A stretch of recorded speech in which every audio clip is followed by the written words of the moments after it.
भाग की शुरुआत हो रही है। तो देखो यहाँ पे जो स्थित है यह है कोटपुतली बहरोड।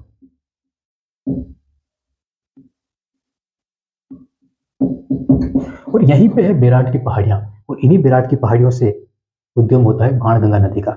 ये नदी आगे चल के भरतपुर तक, ठीक है, 4 जिलों में, कोटपुतली बहरोड, दौसा, जयपुर और भरतपुर, इन हिस्सों में, जो थोड़ा अलवर, इन हिस्सों में इसका बेसिन फैला हुआ है। उसके बाद जयपुर,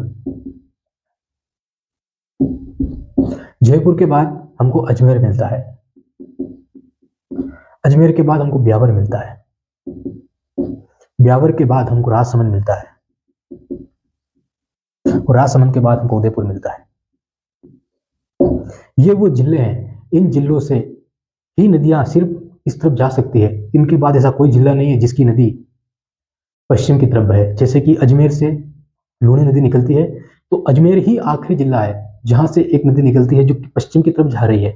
बाकी अजमेर के बाद इधर आने वाला जिला, कोई भी जिला अपनी नदी को इस तरफ नहीं लेके जाएगा, पश्चिम की तरफ नहीं लेके जाएगा। मतलब ये जो लाइन है ये डिवाइडेशन कर रही है इन जिलों का भी और नदियों का भी, और जल विभाजक रेखा का जो काम कर रही है वो यही लाइन कर रही है। इन जिलों को याद रखना। ये 6 जिले हैं, आपको काफी आसान कर देंगे राजस्थान को समझने का। जो आपने प्रयास किया है उसको कैसे करेंगे। कोटपुतली बहरोड जिला है जहां से बेराट की पहाड़ियां, जहां से हमको ये नदी बाणगंगा नदी का बेसिन पूरा मिलता है। लेकिन यहाँ से इधर कोई नदी नहीं बहेगी अब, ठीक है, ये आखिरी जिला है, यहीं से ये नदियां इधर बहना शुरू करेगी। मतलब कि ये जो जिले हैं यहाँ से नदियां अपना पानी बंगाल की खाड़ी में ले जाना शुरू कर देगी। तो इन जिलों को याद रखना। राजसमंद है, राजसमंद के बाद इधर पाली है, तो आपने देखा होगा कि पाली के अंदर जवाई नदी, जहाँ पे जवाई बांध बना हुआ है, वो नदी निकलती है। तो वो नदी पाली से निकल के लूनी में मिलती है, न कि वो राजसमंद से। मतलब राजसमंद एक ऐसा जिला है जिसकी सारी नदियां किधर जा रही है, वो अपना जल बंगाल की खाड़ी में ले जा रही है, मतलब कि वो बनास में जाके मिल जाती है।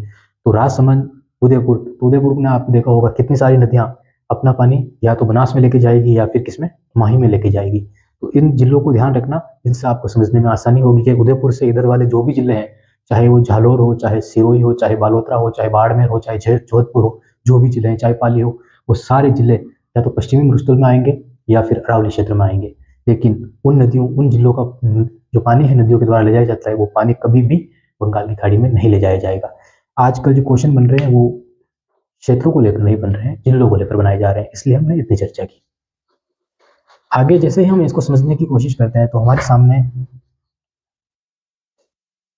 जो ब्रंश होता है, जो नदी होती है, तो एक ब्रंश है जो चंबल नदी के पास पास के क्षेत्र में फैला हुआ है। ये